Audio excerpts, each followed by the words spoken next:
If we were going to move this program off of campus into a building that wasn't part of our campus community, we needed to make sure that we had a building that was reasonably close.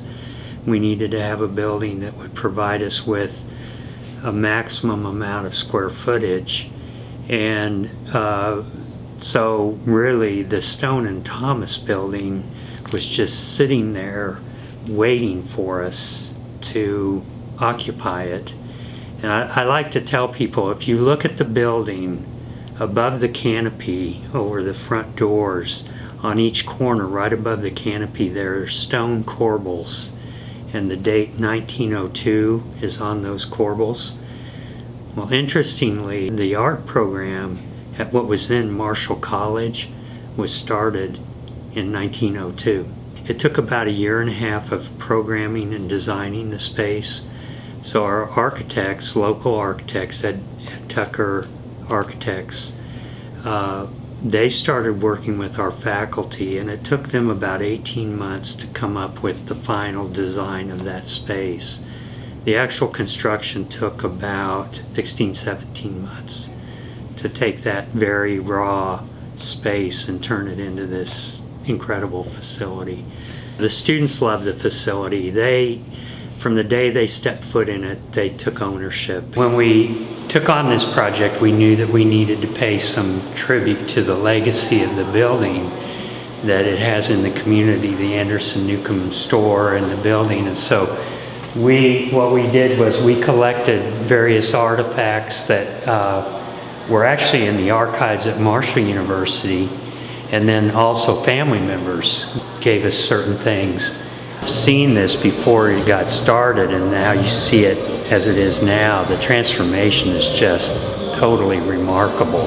Right, this is a chimney, a brick chimney that runs the full length, the full height of the building. It starts in the basement, comes all the way to the 6th floor.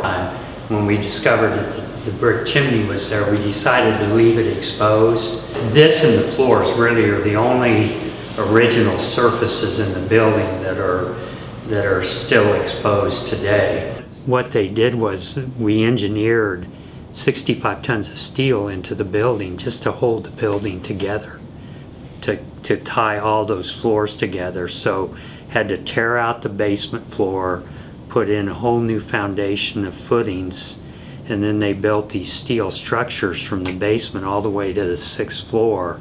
So what the university, its commitment was, first of all, to take a building that was 110 years old at the time and make sure that it would last for at least another 100 years.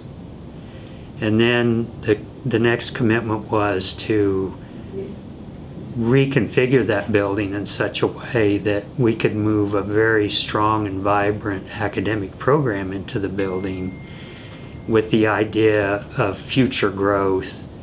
And it was an incredible privilege for me to be a part of that process. You don't very often in a career in higher education ever get to build anything like that. To be able to take something that was already there and turn it into something that's very different, but that continues that incredible legacy, was a once-in-a-lifetime opportunity, and I got to be a part of that. And, you know, that's priceless for me.